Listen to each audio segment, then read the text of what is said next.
जय हिंद दोस्तों। आप लोगों का हमारे यूट्यूब चैनल पर स्वागत है। आशा करते हैं आप लोग स्वस्थ होंगे और आप लोगों की पढ़ाई अच्छे तरीके से चल रही होगी। आज के सेशन में हम लोग प्राचीन भारत के इतिहास के बारे में प्रश्नों को पढ़ेंगे। शुरुआत करने से पहले आप लोगों को बता दें कि यदि आप लोगों को यह पीडीएफ चाहिए तो आप हमारे टेलीग्राम चैनल से जुड़ जाइए। हमारे टेलीग्राम चैनल का नाम है स्टूडेंट पॉइंट सेंटर। या तो आप लोग वहाँ से जुड़िए या तो इस वीडियो के डिस्क्रिप्शन में हम लोग टेलीग्राम चैनल का लिंक दे देंगे। तो चाहे तो आप लोग यहाँ से भी जुड़ सकते हैं और वहाँ से पीडीएफ को प्राप्त करके अपने तैयारी को मजबूत कर सकते हैं। तो चलिए शुरुआत करते हैं आज के सेशन को।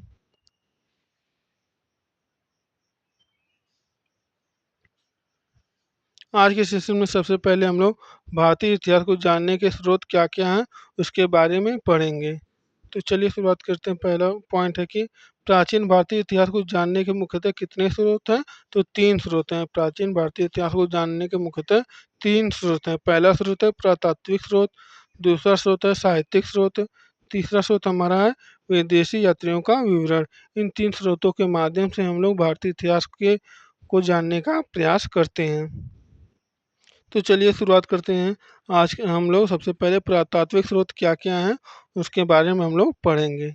इसमें दिया गया कि पुरातात्विक स्रोत के अंतर्गत मुख्य रूप से अभिलेख, स्थापत्य कला, चित्रकला, मुद्राएं आदि को शामिल किया गया है। पुरातात्विक स्रोत में के अंतर्गत मुख्य रूप से अभिलेख, स्थापत्य कला, चित्रकला, मुद्राएं आदि को शामिल किया गया है। अभिलेख जो है, अब हम लोग अभिलेख से संबंधित कुछ पॉइंटों को पढ़ेंगे। अभिलेख जो है पुरातात्विक स्रोतों के अंतर्गत सर्वाधिक महत्वपूर्ण स्रोत क्या है? अभिलेख है। अभिलेखों का उल्लेख मुख्यतः शिलाओं, स्तंभों, ताम्रपत्रों आदि पर प्राप्त होता है। अभिलेखों के अध्ययन को एपिग्राफी कहते हैं। अभिलेखों के अध्ययन को हम लोग क्या कहते हैं?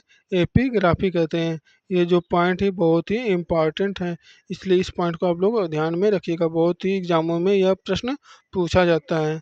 तो अभिलेखों के अध्ययन को हम लोग क्या कहते हैं? एपिग्राफी कहते हैं। अगले पॉइंट पे चलते हैं। अगला पॉइंट है कि विश्व का सबसे प्राचीनतम अभिलेख क्या है? बुक-जकोई मध्य एशिया में है। विश्व का सबसे प्राचीनतम अभिलेख कौन है? तो बुक-जकोई है जो मध्य एशिया में पड़ता है। इसमें वैदिक कालीन देवता इंद्र, मित्र, वरुण तथा नक्षत्र का उल्लेख हुआ है। बुक-जकोई जो है प्राचीनतम अभिलेख में वैदिक कालीन देवता इंद्र, मित्र, वरुण तथा नक्षत्र का उल्लेख प्राप्त होता है।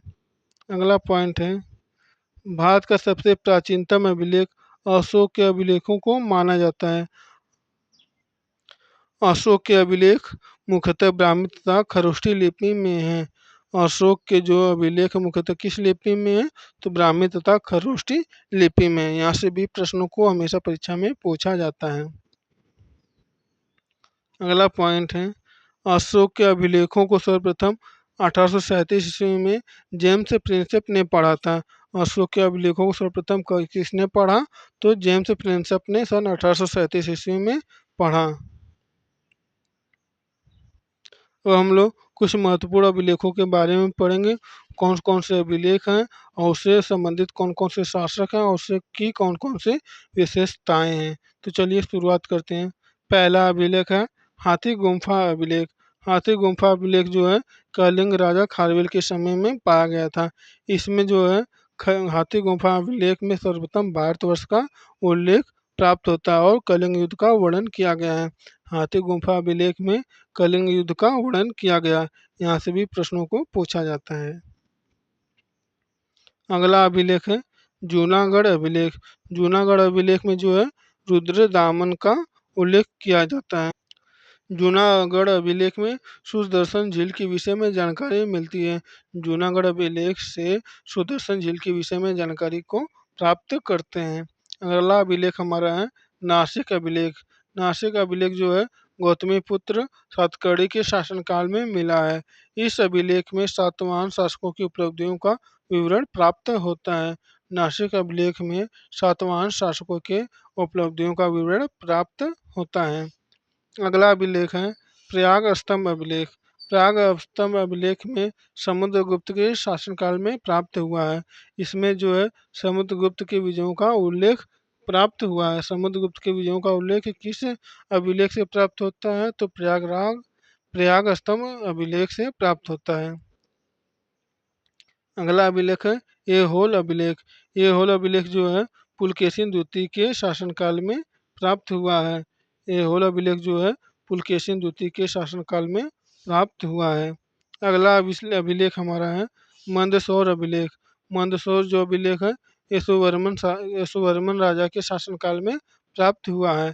इस अभिलेख में जो है रेशम बुनकर की श्रेणियों की जानकारी प्राप्त होती है। मंदसौर अभिलेख में रेशम बुनकर की श्रेणी की जानकारी प्राप्त होती है। हमारा अगला अभिलेख है ग्वालियर अभिलेख।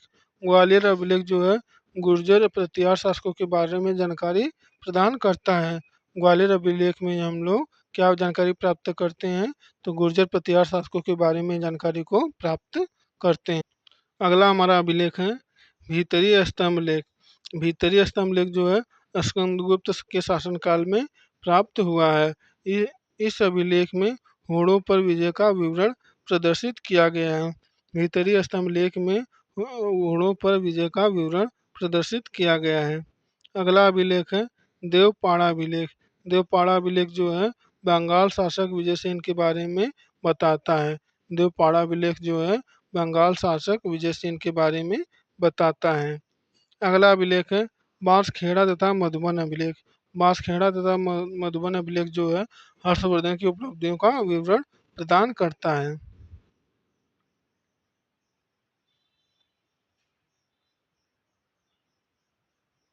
अगला अभिलेख है बालाघाट एवं कार्ले अभिलेख। बालाघाट एवं कार्ले अभिलेख जो है सातवाहन शासकों की उपलब्धियों के बारे में जानकारी प्रदान करता है।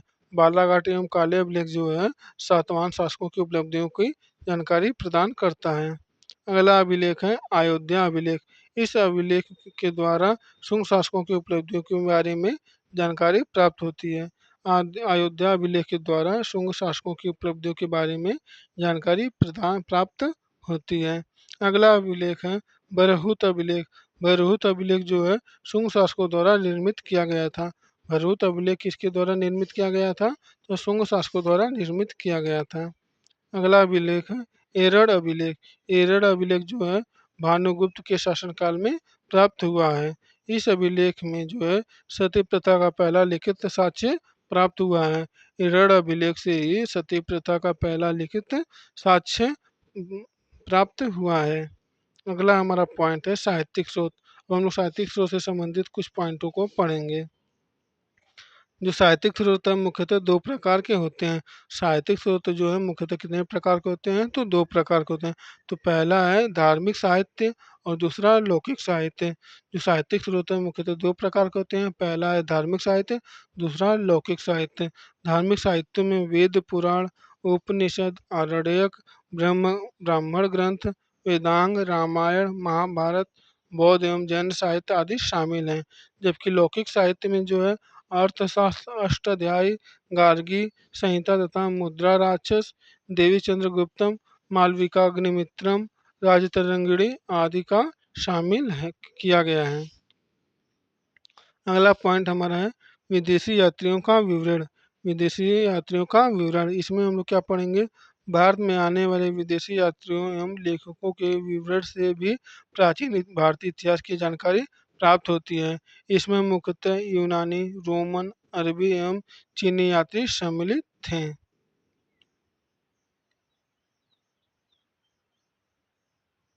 अब हम लोग कुछ महत्वपूर्ण यात्री या लेखक के बारे में पढ़ेंगे। वो कौन कौन सी पुस्तक लिखे हैं, उनसे संबंधित कौन कौन से कथन हैं, तो उसके बारे में हम लोग पढ़ेंगे। पहला जो लेखक है मेगास्थनीज ने इंडिका नामक पुस्तक को लिखी। ये बहुत ही इम्पोर्टेंट प्रश्न है, यह अधिकांश परीक्षाओं में पूछे जाते हैं, तो इसलिए आप इस पुस्तक को आप लोग ध्यान में रखिएगा। मेगास्थनीज द्वारा जो पुस्तक लिखी गई है उसका नाम है इंडिका।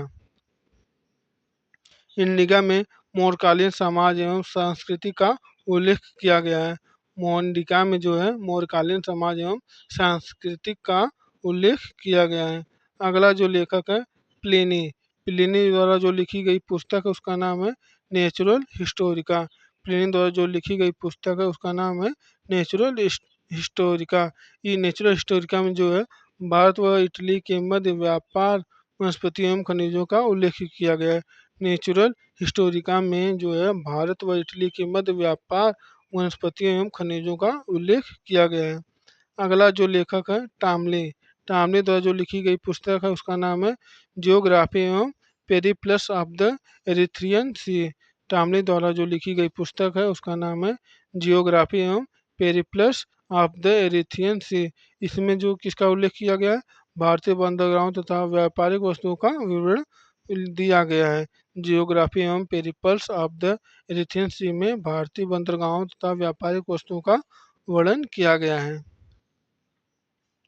अगला जो लेखक है हेरोडोटस। हेरोडोटस जो लिखी गई पुस्तक का नाम है उसका नाम है हिस्टोरिका। ये भी जो भी पॉइंट है बहुत ही इम्पॉर्टेंट है, ये अधिकांश परीक्षाओं में पूछा जाता है, इसलिए इस पॉइंट को आप लोग ध्यान में रखिएगा। हेरोडोटस द्वारा लिखी गई पुस्तक का नाम क्या है, हिस्टोरिका। हिस्टोरिका में जो है भारत व फारस के मध्य संबंधों का वर्णन किया गया है।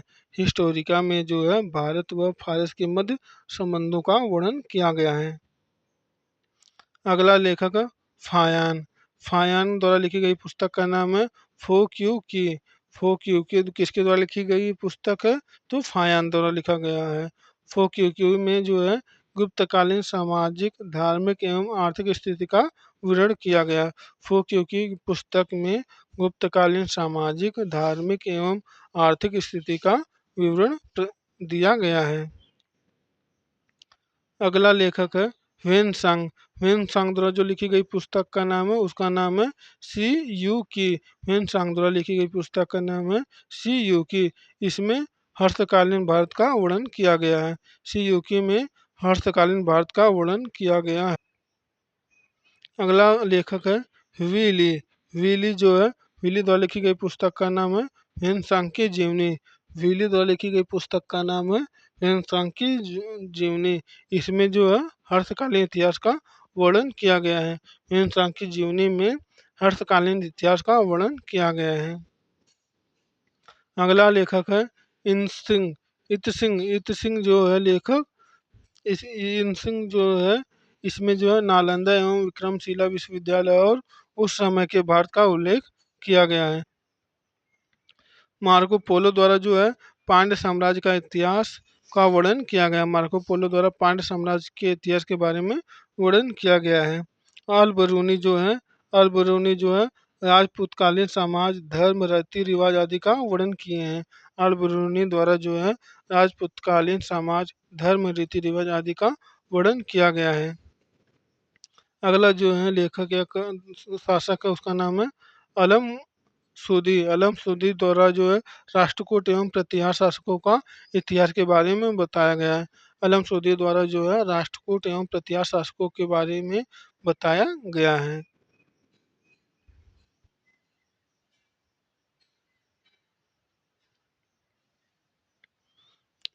अगला पॉइंट है प्राचीन भारतीय इतिहास काल का विभाजन।